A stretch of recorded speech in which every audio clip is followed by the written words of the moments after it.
In this very lesson, we shall be looking at rational numbers. But remember, we are still on the real number system. So with rational numbers, I believe that when we were talking about a set of numbers, we came across rational numbers. We explained what a rational numbers are. So I believe you can explain what it is. So what are rational numbers? So we have learned that rational numbers are numbers that can be expressed as a fraction of two numbers, or numbers that can be expressed as a fraction of a over b or p over q. So we know that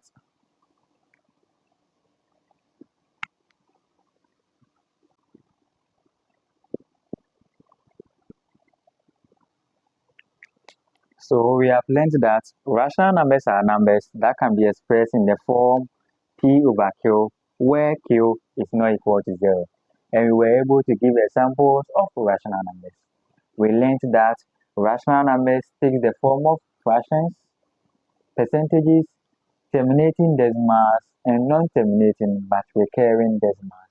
These are all examples of rational numbers. So we have examples of rational numbers.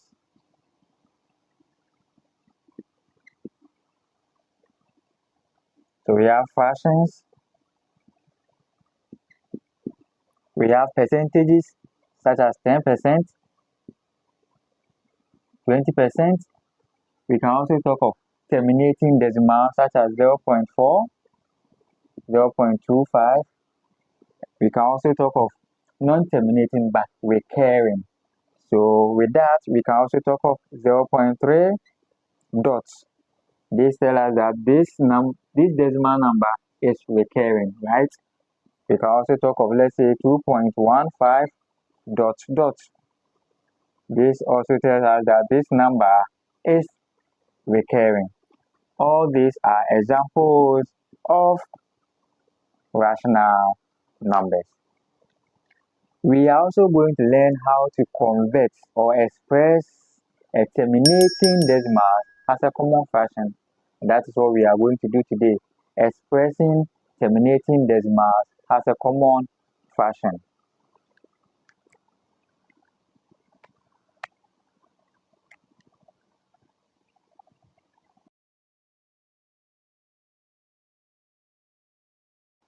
So we are going to learn how to express or convert terminating decimals as a common fraction.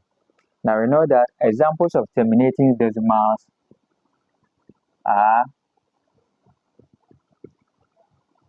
you can talk of 0.4, 0.25, 1.25, 2.3. These are all terminating decimals because they terminate or they end. So with 0.4 it terminates, 0.25 ends, 1.25 terminates. So these are all examples of terminating decimals. How do we convert or express this as a common fraction? So let's take our first example.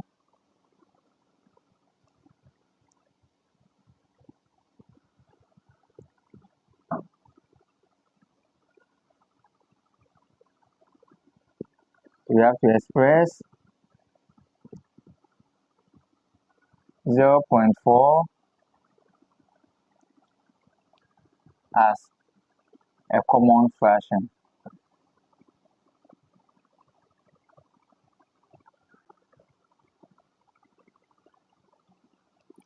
So we are to express 0.4 as a common fraction. So to express terminating decimals as a common fraction, what we are going to do is that we are going to let a variable represent the decimal number given. Any variable at all. You can use the initial to represent that number. For me, I am going to use x. So I'm going to let x to represent the decimal number given. So I'm going to say solution, let x equal to what? The decimal number given. and let's call it equation 1. So first, you let a variable represent the decimal number given. So I am using the variable x. So x is equal to 0.4, and I'll call this equation 1. Then after that, I'll look at the decimal part. This is the decimal part. This is the whole part, and this is the decimal part. With the decimal part, I'm going to look at the number of digits that is in the decimal part. So we're looking at this, we have only one digit in the decimal part, and that is what? 4. So if the decimal part contains only one digit, you multiply equation 1 by 10. If the decimal part contains 2 digits, let's take it that you have 0.45. The decimal part contains how many digits? 2 digits, and that is 4 and 5. So if the decimal part contains 2 digits, you multiply the first equation or equation 1 by 100. If the decimal part contains 3 digits, let's say 0.451, we multiply equation 1 by 1000. If it contains 4 digits, you multiply by what? 10,000 in that order. So looking at this, the decimal part contains only one digit. So you multiply by what? 10. Good. So you multiply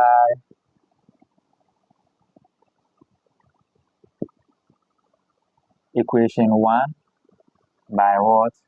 10. So you are going to get 10 times x is equal to 10 times what? 0.4. I guess you are following. 10 times x will give us what? 10x is equal to 10 times 0.4. When you punch it on your calculator, it is going to give you what? 4.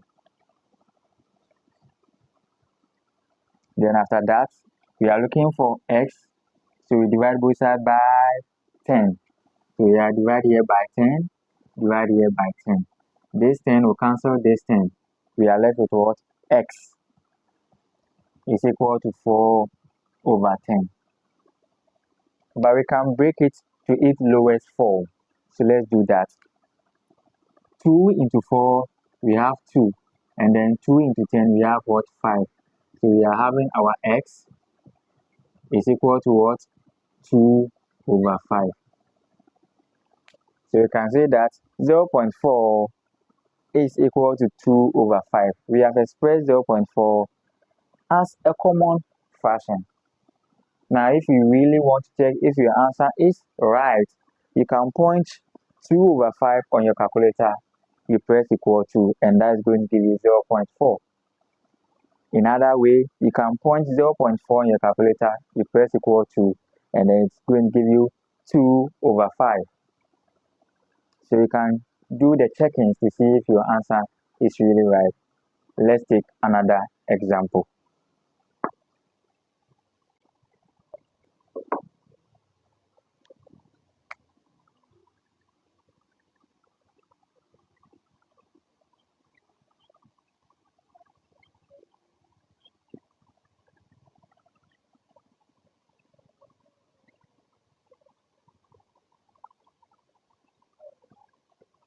So we have our second example. We have to express 0.25 as a fraction. Good. So as I said, we are going to let any variable represent the decimal number given. So let's say let x be equal to what? 0.25. Then we look at the decimal part to see the number of digits that the decimal part contains. So we can see that the decimal part contains 2 digits. So we are going to multiply equation 1 by 100. So let's call this equation 1. Since the decimal part contains 2 digits, that is 2 and 5, 2 digits, we are going to multiply equation 1 by 100. So multiply, we are going to get 100 times x is equal to 100 times what? 0.25. 100 times x will give us 100x 100 times 0.25 will give you 25. When you point it on the calculator, you are going to get 25. So we are looking for x. We divide both sides by 100, 100. So this and that will go. We are left with x is equal to 25 over what? 100. Now with this, we can simplify or we can break it down. 25 into itself 1 and then into 100 4. So you have 1 over 4. You can verify it using the calculator. You can point 0.25 on your calculator. A point equal to a point SD. It will give you 1 over 4. The next example is your example. You pause the video, you try your hands on it.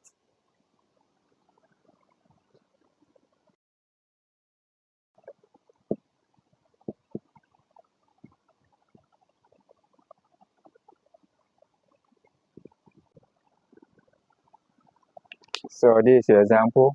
Pause the video, you try your hands on it.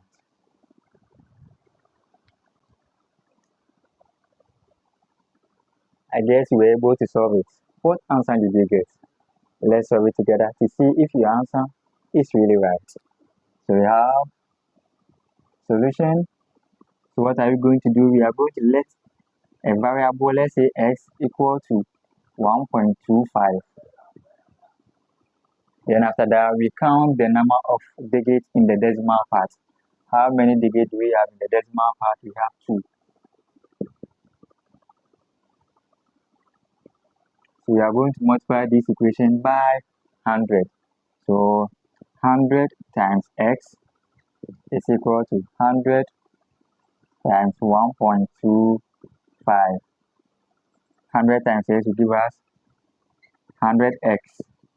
100 times 1.25 will give us 125 when you point it on the calculator. Then after that, we are looking for x. We divide both sides by 100, both sides by 100. This and that will go. We are left with what? X is equal to 125 all over 100. We can break this one to its basic form or into its lowest form. So we know that 5 will go into 125, we have 25. 5 into 100, we have what? 20. So we have 25 over 20. We can still reduce this to its basic form. We know that 5 into 25, we have 5. 5 into 20, we have 4. So therefore, our x is equal to what? 5 over 4. And I believe you had this as your answer. This brings us to the end of today's lesson. I'm going to give you an assignment or a tutorial question. Pause the video, you try your hands on it, okay?